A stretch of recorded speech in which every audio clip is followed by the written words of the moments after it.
Hello everyone, and welcome to the PoliticaLens election analysis. Today we'll be talking about the Senate race coming up in 2022 for the midterm elections, looking at the current events unfolding, some polls that have just come out, and speculating on some outcomes of the election.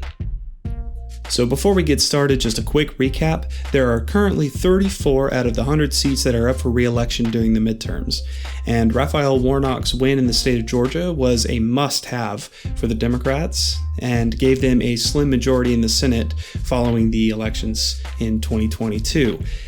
The midterms are going to be tenuous, though. Warnock and Jon Ossoff, along with the efforts of Democrats like Stacey Abrams, have managed to grow a slim majority against the Republicans in Georgia. But it's all going to come down to how well they can rally their base, how well they can get out the vote, and it's really going to be the fate of what the Senate looks like in 2022. Alright, so what has happened? Herschel Walker has entered the race by switching his voting registration to Georgia using his wife's address. He already has President Trump's endorsement and support, which will more than likely go a long way with the GOP. This is interesting because Walker already has a pretty checkered past, but he's been friends with Donald Trump for a long time. And as he's been eyeing this Senate run, a lot of his turbulent past has already started to catch up with him. He doesn't seem to have a lot on his official campaign website other than a promotional video that is accessible through YouTube and a couple of donation boxes, as well as a pretty catch-all phrase for what he aims to accomplish if he were to be elected to the Senate. Now, Kelly Loeffler, who was the incumbent that was running against Raphael Warnock in 2020, lost her election and currently is not, quote, ruling anything out, but she's certainly not starting from a strong position after losing to Warnock earlier this year, and will definitely be starting behind now that Herschel Walker has officially announced his candidacy for the Senate. Other than Loeffler and Walker, there are a few GOP members that are interested in running for this seat, including Georgia Commissioner of Agriculture Gary Black and Air Force veteran Kelvin King. David Perdue was rumored to run in the 2022 Senate race, but after some initial filing for paperwork to announce his candidacy, he quickly dropped out. Now we have two polls that came out for this Senate race, one in March from Trafalgar Group and Insider Advantage, which puts Loeffler a little bit behind Warnock, but puts Walker, interestingly, 2 points ahead of Warnock. And we'll examine some of those here in a moment, but I also wanted to bring up the August poll from Public Policy Polling, which of course does tend to lean more Democratic, that has Warnock 8 above Gary Black, +2 above Walker, and +3 above Loeffler. Now, keep in mind, both of these pollsters have their own biases. Trafalgar Group has consistently put out polls prior to the 2020 election that showed favorability to President Trump, and Public Policy Polling is pretty outwardly a Democratic Party polling organization. Now, I want to look specifically at Trafalgar Group and Insider Advantage's poll first. The margin of error looks like it's at 2.8%. About 32% approve of Biden's handling as president, and about 47% disapprove, so we're already seeing a bit of a pretty heavy lean here. Interestingly enough, a majority of the respondents disapprove of how Brian Kemp is faring as governor. And here we see the ballot test between Herschel Walker and Raphael Warnock, and you can see here that Herschel Walker is barely eking out a victory in this poll with 47.7% to Raphael Warnock's 45.5%. And this may be due to some name recognition for Herschel Walker. After all, he did play for the Georgia Bulldogs, and he was born in the state. He hasn't lived in the state for a long time, but as we mentioned before, he has changed his residency to the state of Georgia so that he can run in this race. Now, the reason I'm not confident that Kelly Loeffler can win in this race or even really be a viable candidate is against Raphael Warnock. In this poll, she is losing 45.6 to 41%, about 41%. Raphael Warnock with that 45.6. And if you look at the respondents that are in this poll, you can see that 70% of them would absolutely vote for Trump again. So we're already seeing that in this poll specifically, there is a major advantage for Herschel Walker, especially with a large portion of Trump voters responding to this.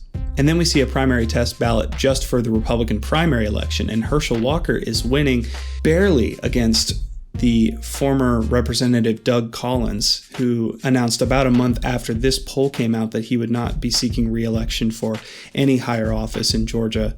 But we can certainly see from this poll that this primary test ballot is very, very good for Herschel Walker and for any Republicans that are looking to challenge him.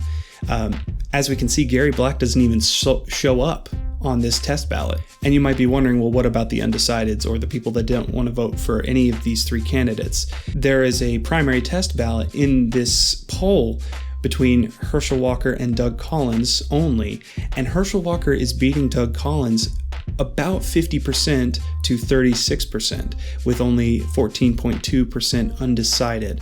And this shows that if Loeffler were to drop out of the race and Doug Collins were to join in, Walker would likely pretty much wipe the floor with Doug Collins, if I'm being honest here, because all of Doug Collins's voters don't seem to be coming from Loeffler supporters. They seem to be his own base, whereas Herschel Walker is pulling a lot of Loeffler supporters towards him.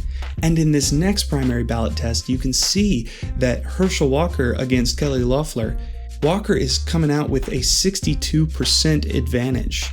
62% over Kelly Loeffler's 26.4% and an undecided count of 11.4%. So Herschel Walker is definitely taking away potential voters from Loeffler's camp, which shows that if Loeffler and Doug Collins, who were two very popular GOP members in the state of Georgia, are not going to be running in 2022, Herschel Walker, regardless, will be taking those votes away from those camps. And we can see this later in the approval polls, where Walker is absolutely dominating in his very favorable to favorable range, with 54% saying very favorable and 26.6% saying favorable. Keep in mind, this was in March, so a lot can change between now and later. But this definitely shows me that his approval rating, which is an 81% versus Kelly Loeffler's about 57%, and Doug Collins, who has done very well with the GOP, still only manages to get he doesn't even reach 70%, 68.2%. And we can see in the age participation part of this poll that the majority of the respondents were between the ages of 45 to 64, and this would put them in just about the same age range as Herschel Walker, who is 59 now. And that to me says that there are a lot of people who probably saw Herschel Walker on television and probably saw him in his college days, who are familiar with him, who understand that he is not just a politician, he is a celebrity in that state, and they probably identify with him more than Doug Collins and Kelly Loeffler. Now, the majority of the respondents to this poll are white, about a third of them are black, but what I wanted to see from this poll, and it doesn't quite break it down in these charts, is the breakdown of how black respondents voted in favor of Raphael Warnock versus Herschel Walker. And we might see those in future polls from this pollster, but as of right now, I'm not real sure. Moving on to the public policy polling poll, this one has a margin of error of 3.9, which means that any of these percentages, because they are so close, could swing either way. I won't focus too much on this one, the favorable opinions versus of Biden's job performance and Donald Trump and all that. We kind of get the picture for Georgia that it's pretty split right down the middle for a lot of it, and a lot of the splits are between the Democrats and Republicans, almost 90+% along the party lines. Overall, we see that Raphael Warnock's approval rating is at about a 43%. Kelly Loeffler is viewed very unfavorably at 47%. Herschel Walker has a favorability of 41%, unfavorability 28%, and 31% not sure. And we see that many people really don't know who Gary Black is. He has a not sure of 70%. The overall results show that if it was between Loeffler and Warnock, it would be 47% to 44%. If it was between Warnock and Herschel Walker, it'd be 48% to 46%, with 6% saying not sure. But interestingly enough, in this poll, it shows that in the 2020 election for president, half of the respondents voted for Joe Biden, half of them voted for Donald Trump, and 6% said someone else, or they did not vote. So it's not half, but it's 47% for Donald Trump, 47% for Biden. So we're seeing a bit of an even split here. Again, 62% of the response were white, about 30% were African American, and we're getting, again, a majority of respondents from 46 to 65. So, like I said before, a larger majority of respondents were people who would more than likely know who Herschel Walker already is. And what's very interesting in this poll is that it actually does break down the favorability ratings between whites and African Americans. Biden, for instance, has an 87% approval rating among African Americans in the state, of the ones that were polled anyway, and a disapprove rating of 70% from white respondents. Trump, on the other hand, has an unfavorable rating from African Americans of 84% and a favorable rating from white respondents of 61%, with an unfavorable of 30%. Now, what's really interesting here is that among African Americans, Warnock's approval is 84%, whereas amongst white respondents, his approval is at a 23%, with a disapproval of 62%. Now, while that's not as high as Biden's, it does show that there are a lot of white respondents, which are in the majority in this poll, that do not approve of Warnock's abilities as a U.S. Senator. As for Herschel Walker, we see that 48% of African Americans responded that they found him unfavorable, whereas 15% said favorable and 37% said not sure. And this, to me, shows where the GOP is going to be focusing their efforts coming in 2022, trying to improve Herschel Walker's image and relate him to the Black community in Georgia. Because amongst whites, he still has a 54% favorable rating, 19% unfavorable, and 27% not sure. And I'm chalking this up to that he just hasn't been involved in politics. They're not really sure of what his politics are. As of right now, he sort of just seems to be championing the America First Trump mentality, the sort of brandishing that badge of honor with his endorsement, or even before he announced that he was running for Senate. But we can see that about 31% of the base doesn't actually know much about Herschel Walker and his policies. When it comes to a head-to-head matchup between Raphael Warnock and Herschel Walker, we see that 89% of African American respondents prefer Raphael Warnock over Herschel Walker's 6%. And when it comes to white American respondents, we see that 28% still favor Warnock and 67% favor Herschel Walker. Across the board, it's about 6% not sure and 48% for Raphael Warnock, 46% Herschel Walker. But what does this say about the encompassing Georgia base? Well, what it says to me, with what we saw earlier in this poll, the favorability ratings between Biden and Trump and all that we are going to see a pretty harsh campaign coming up in the midterms. And there's going to be a lot of endorsements. I don't see any other way that this can go. Warnock and Walker will surely be facing off, and these polls are only the first in what are sure to be a long list, which I will be sure to update in another video. So how is this all important? Well, we're seeing yet another celebrity running for office. This time it's a football player, a well-known football player who is wealthy and who has connections to the former president. He's one of few Black conservatives running against the first African American to represent Georgia in the Senate. I'll say it again, the first African American to represent Georgia in the Senate. That's Raphael Warnock. Not only that, but he's also the first African American Democrat elected to a Senate seat that was previously a state of the Confederacy. His win was extremely important to the Democrats, and the GOP is likely going to put a lot of their support behind Herschel Walker And yes, while he's not the only GOP member running, the polls shown earlier certainly point to considerable support among their base. And rather than infighting, the GOP will most likely try to edge out the rest of the competition in favor of just one candidate.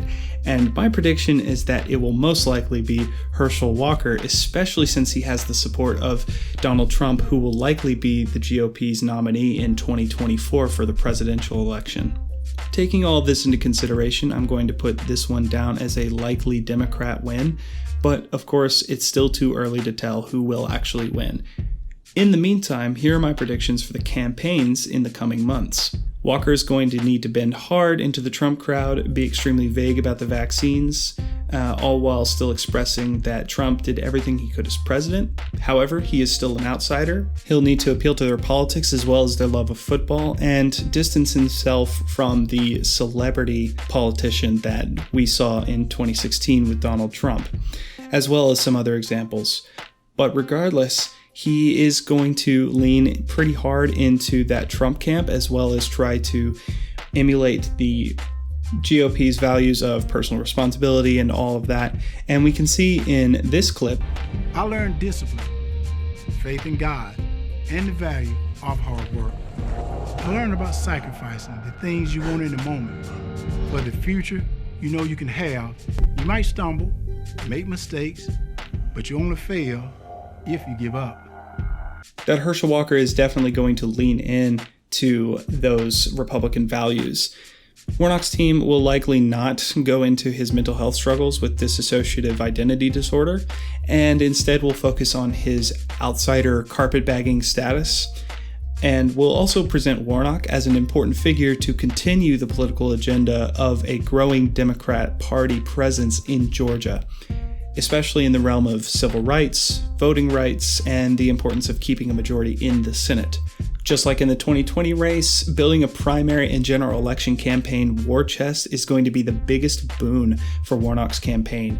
And as of August 20th, OpenSecrets.org reports that he has raised well over $32 million.